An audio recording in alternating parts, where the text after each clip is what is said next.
டயட்ல இருந்தாலும் சுகர் ஏன் அதிகமாகுது? நான் சரியான டயட்ல தாங்க இருக்கேன். ஸ்வீட்ஸ் எதுவுமே நான் சாப்பிடுறது கிடையாது. அரிசி உணவுகள கூட நான் ரொம்பவே குறைச்சிட்டேன். அதுவும் வீட்டு சாப்பாட தான் அதிகமா சாப்பிடுறேன். ஆனாலுமே எனக்கு சுகர் ஏன் அதிகமாயிட்டே இருக்கு? நான் இவ்வளவு செஞ்சுமே ஒவ்வொரு முறையுமே சுகர் டெஸ்ட் எடுக்கும்போது சுகரோட அளவு எனக்கு அதிகமாயிட்டே தான் இருக்கு.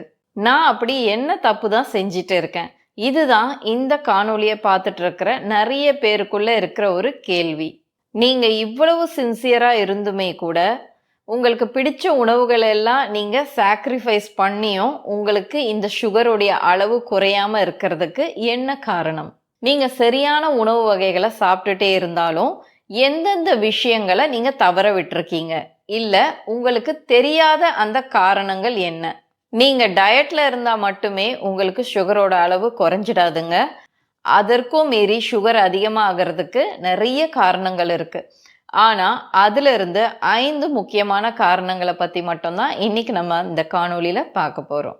அது என்னென்ன காரணங்கள் அப்படின்னு நீங்க தெரிஞ்சுக்கணும்னா, ரீசன் அப்படின்னு கமெண்ட் பண்ணுங்க. இந்த 5 காரணங்களையுமே கவனமா கேளுங்க. ஏன்னா, இந்த காரணங்கள நீங்க சரியா தெரிஞ்சு வச்சுக்கிட்டீங்க அப்படிங்கனாவே, உங்களுக்கு சுகரை கண்ட்ரோல்ல வச்சுக்க முடியும். முதலாவது காரணம் என்னன்னு பார்த்தீங்கன்னா, நீங்க சாப்பிடக்கூடிய உணவுகள்ல மறைஞ்சிருக்கிற மாவு சத்து.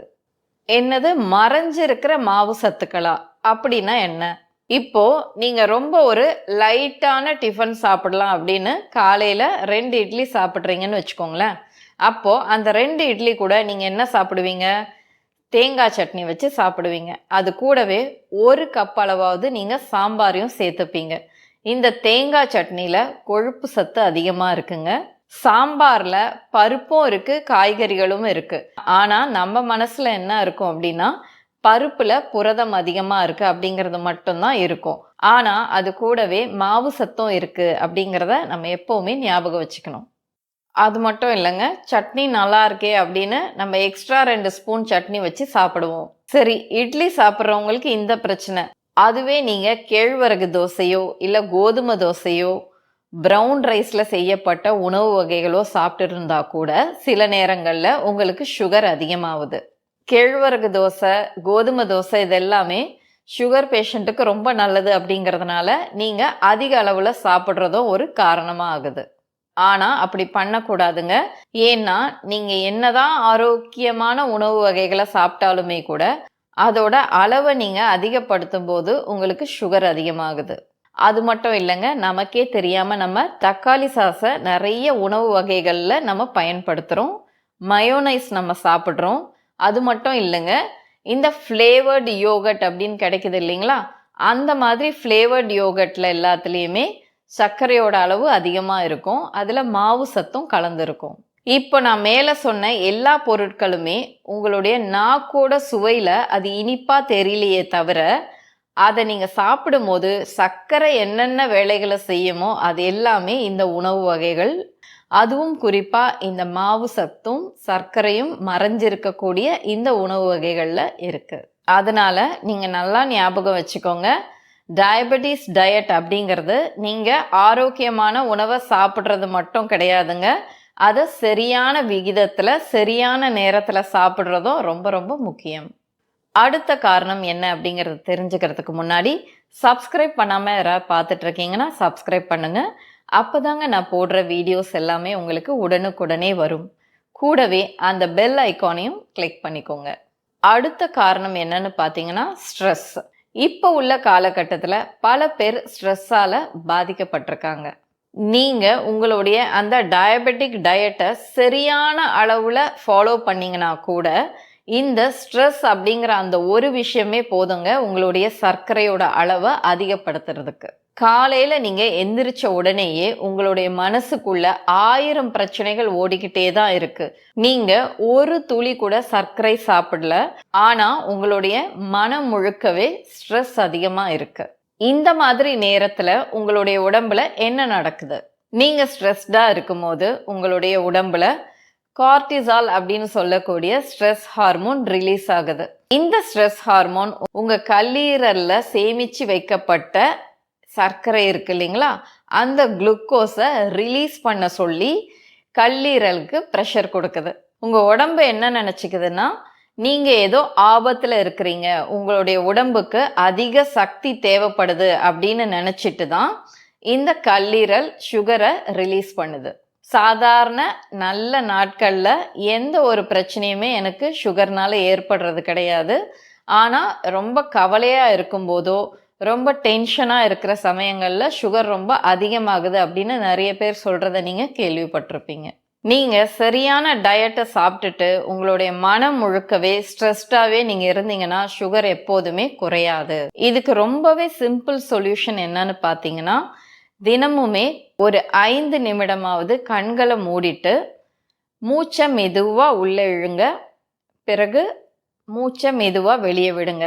இந்த மாதிரி ஒரு 5 நிமிடங்களாவது நீங்க தினமும் செய்து கொண்டே வரும்போது மெதுவா உங்களுக்கு ஸ்ட்ரெஸ் குறைய ஆரம்பிக்கும்.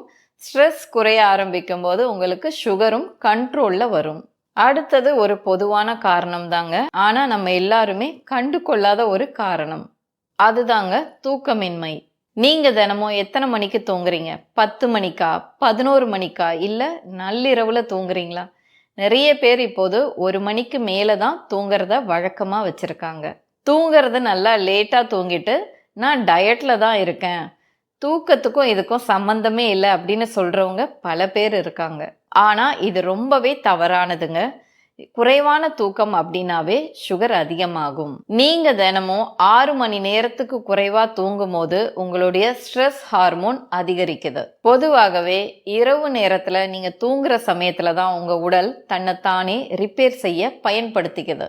நீங்க சரியா தூங்கல அப்படின்னாவே உங்களுடைய உடம்பு நீங்க ஒரு ஆபத்துல சிக்கி இருக்கும் போது என்ன மாதிரி உங்களுடைய உடல்நிலை இருக்குமோ அதே மாதிரி தான் இந்த தூக்கம் குறைவாகும் போதும் உங்களுடைய உடல்நிலை இருக்கும்.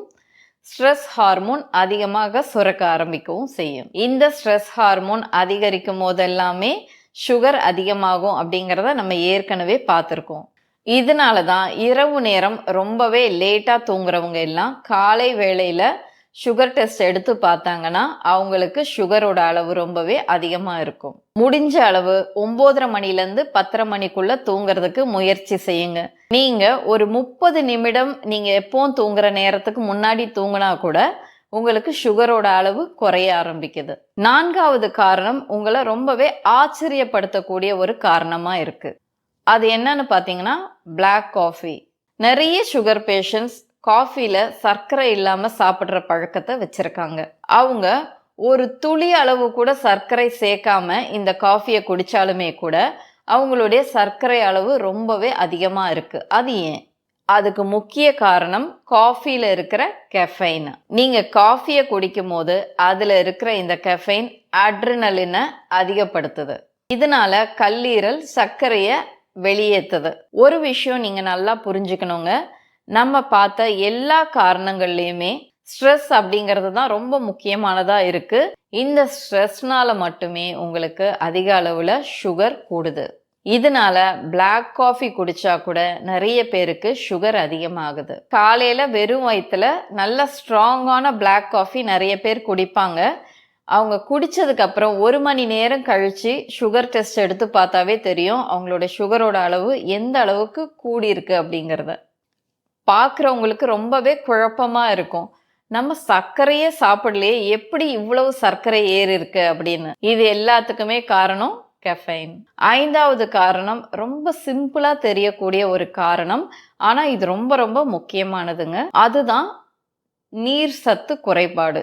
உங்க உடம்புல தண்ணீரோட அளவு குறைவா இருந்தாவே சுகர் அதிகமாகும். சில நாட்கள்ல பார்த்தீங்கன்னா நம்ம தண்ணீர் குடிக்கிறதையே மறந்துடுவோம். வேலைகள் அதிகமா இருக்கும் போது தண்ணீர் குடிக்கிறதுல பெருசா நம்ம கவனம் செலுத்த மாட்டோம். அந்த மாதிரி நேரங்கள்ல உங்களுடைய ரத்தம் ரொம்பவே திக்காக ஆரம்பிக்குது.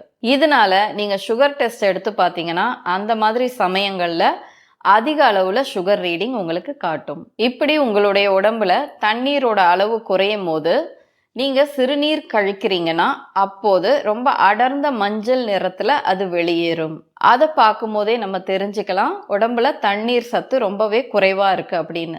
அந்த மாதிரி நேரங்கள்ல மட்டும் தாகம் எடுக்கும் போது மட்டும் தண்ணீர் குடிக்காம கொஞ்சம் கொஞ்சமா தண்ணீர் குடிச்சுக்கிட்டே இருந்தா ரொம்ப நல்லது. நீங்க சுகருக்காக டயட்ல இருக்கிறது ரொம்ப ரொம்ப முக்கியமான ஒரு நல்ல விஷயம்தான்.